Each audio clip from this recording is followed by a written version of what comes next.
Topic po natin, ano ang healthy breakfast at hindi healthy breakfast. Diba? Nasanay tayo, yan, healthy. Kaya lang, madalas tayo nakakakita, lumalabas. Diba? Minsan, meron tayong 12 foods na madalas iserve sa atin. Akala natin healthy, pero hindi pala ganoon ka-healthy. Tingnan natin.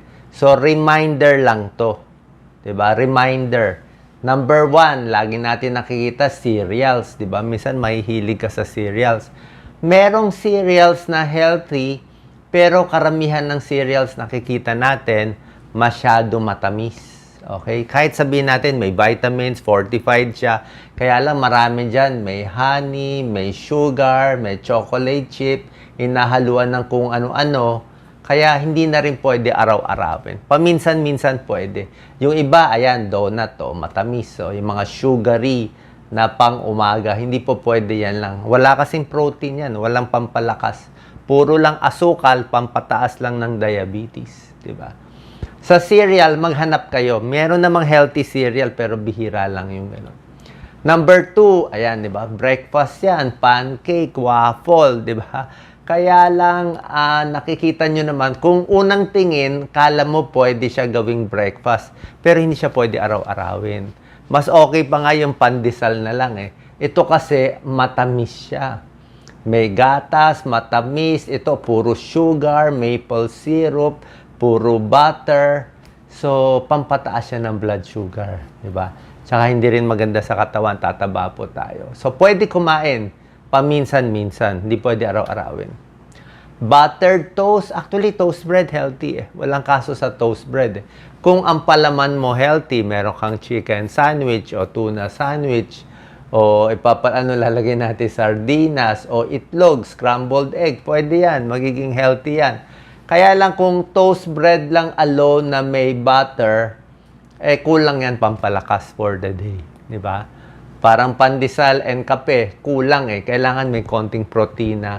Kailangan may konting protein-rich na topping. Kailangan kulang siya sa protein. Muffin, yan, di ba? Sa ibang bansa, uso ang muffin. Yan ang breakfast nila eh. Pero magugulat kayo yung muffin mukha siyang healthy. Minsan may parang strawberry, may blueberry sa ibabaw. Pero isang muffin, 400 calories. Para na siyang 2 platong kanin. Pero mo, 2 cups of rice, ang dami ng calories, katumbas ang isang muffin. Paano siksik siya sa mga butter, matatamis, at maraming pang hinahalo. Merong healthy muffin, pero bihira eh. Yung mga commercial na nabibili natin, ano siya talaga, very rich. Kaya kung nagpapapayat kayo, lalo na pag tumatanda na, 50 and above, medyo hinay-hinay na sa ganitong pagkain. Fruit juice. Ang prutas, healthy. Saging, mansanas, healthy. Kung freshly squeezed orange juice, healthy yon. Kung kaya bilhin. Pero yung ganitong fruit juice na galing sa lata, na maraming asukal yan eh. Konti lang talaga yung mga fruit concentrate. Oo, may konting antioxidant, may konting vitamin C yan, pero yung asukal niya masyado marami.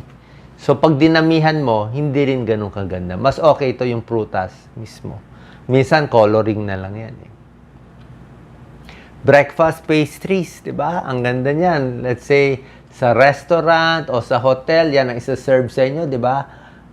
Pero kung titignan nyo, paminsan-minsan, once a month, pwede siguro. Hindi nyo lang alam katulad nitong croissant. Itong croissant, wala siyang nakapatong na chocolate. Pero para maging flaky at masarap yung croissant na malambot, sobra daming butter yon. Parang 2 kutsara, 3 kutsara. Sobra daw daming butter ang nilalagay para sumarap itong mga pastries na yan. Yan. Lalo na ito pag nilagyan na ng mga matatamis o marami pang nilalagay na nakapatong. So, pwede siya parang dessert na treat, pero hindi siya talaga yung pinaka pang breakfast mo. Loaded with sugar, fats, calories. Wala pang protein, wala pang fiber. Diba? Kaya hindi maganda. Gutom ka agad niyan. Tataas ng sugar mo, tapos bababa ulit. Ito, coffee. Black coffee, pwede. Pero pag dito ang coffee mo, hindi na to coffee eh. May kape konti, nilagyan mo na ng chocolate, mocha, nilagyan mo ng whipped cream, ginawa mo ng ice cream, meron ka pang mga chocolate syrup, para na tong milkshake, para ka na kumain ng ice cream. So, sobra daming calories. Ayan, 280 calories, isang serving yan. Tataas blood sugar mo, tapos pipilitin yung katawan maglabas ng insulin, pero mahihirapan katawan natin. Diabetes ang makukuha natin. Pag bata ka pa, 20 years old, sige, pwede ka pa uminom. Mga milk tea, mga ganyan. Pero pag matanda na, mahirap na po. Mabagal na metabolism natin. Processed meat, di ba?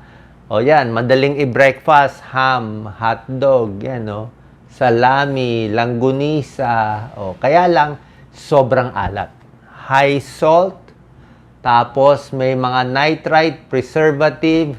Meron siguro mga mas healthy. Alam ko, meron tayong nakikita yung mga chicken langgunisa o sasabihin nila walang preservative. Siguro a little healthier. Pero yung mga nabibili natin, minsan, hindi po pwede araw-arawin. Hindi ko naman sinasabi huwag kumain, pero dapat limited. Meron din pag-aaral yung mahilig sa processed meat, kasama dito ang bacon, ay mas mataas yung cancer risk. Yan, proven na yan. Higher risk. Hindi naman agad-agad na kumain ka 2 peraso magkaka-cancer, pero yung accumulation, minsan kasi mindset tayo, ito pang breakfast yan. Ito lang healthy dyan, yung itlog lang sa gitna. Yung mga nabibili natin sa fast food, na mabilisan, fast food dito, fast food dyan, 'di ba? Yung mga bread, ito lang, may health ito, okay ang keso, pero yung mga cheese natin, minsan hindi rin ganun kaganda. Dapat hindi ganun kaganda, ang alam ko. Tapos yung itlog lang, pero yung donut, ginawang tinapay, tapos to, ang daming syrup, 'di ba? So, maalat masyado, prito pa. So, paminsan-minsan, pag nasa labas, mamaya papakita natin yung healthy. So, yung mindset, dapat makita natin, uy, na-remind ako ni Doc, hindi pala pwede yung ganito. Hindi pala pang araw-araw to. Yan, hindi pala pang araw-araw to. Baka kasi nasasanayan nyo na araw-arawin tong mga to. Breakfast bars, kahit maganda nakasulat, tamis pa rin yan, chocolate chip lahat yan Hindi ka pa busog. Hash brown, baked potato, okay. Patatas, okay. Lagay mo sa mechado. Pero yung deep fried yan hash brown So, pag prito kasi, lalo na pag laging fried chicken,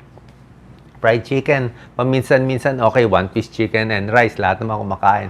Pero pag inaraw-araw mo ang prito, tataas ang inflammation. Inflammation, barado sa puso, barado sa utak, barado sa ugat. Yan ang tuloy-tuloy.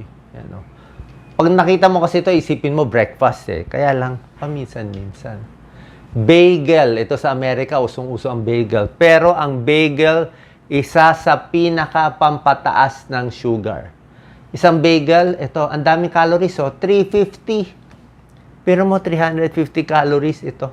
Parang 2 platong kanin, mas tinalo pa niya. Sobra kasing siksik Kaya ang recommended sa bagel, kahit sa Amerika, half bagel lang. Yan ang pwede mo kainin, half. Kasi pag isa, busog ka nga, pero pampataas ng sugar. Stick to half a bagel. Tapos yung toppings niya, dapat healthy ilalagay mo. So, yan ang 12 na iwas-iwasan, wag madalas. Ano naman yung healthy breakfast? Yan ang gusto natin. Yung mga silog natin, bangus silog, top silog, pwede na yan, di ba? Pero mas maganda, wag mo na gawing sinangag.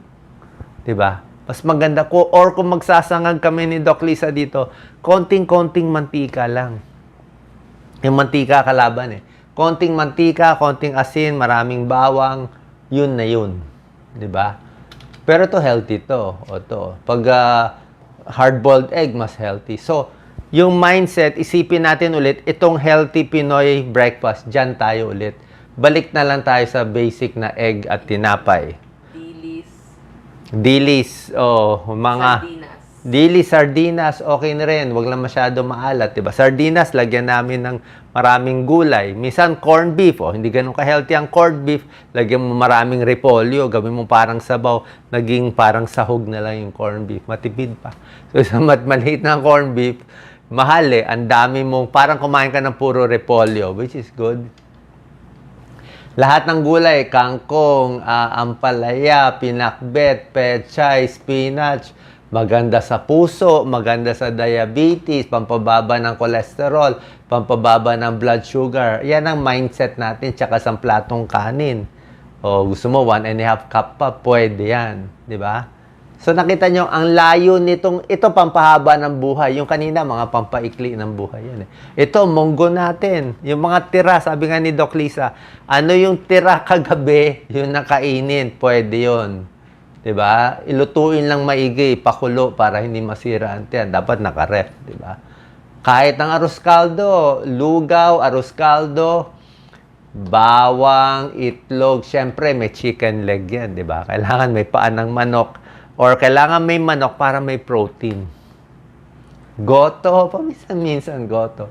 Sa inumin, black coffee pwede, di ba? Walang asukal, sanayin sa lasa. Tsaa pwede rin. Tubig mas maganda. Yan ang breakfast mo. Kung sa Amerika, di ba, gatas. Pwede naman gatas eh. Orange juice na freshly squeezed. Pwede rin naman, pero pang mayaman yun eh. Tsaka hindi rin pwede sobra dami. Yung mga fresh juices, limited din, lalo na kung may diabetes kayo at overweight. Sample ng Pinoy breakfast. O sinabay na lunch and dinner. Ayan, no, ang ganda, oh, saging, oh, itlog, oh, poach ba to? Ganda ng gulay niya. Ang daming gulay, oh. Kanin niya, 1 cup lang, oh. Ganda pa ng isda.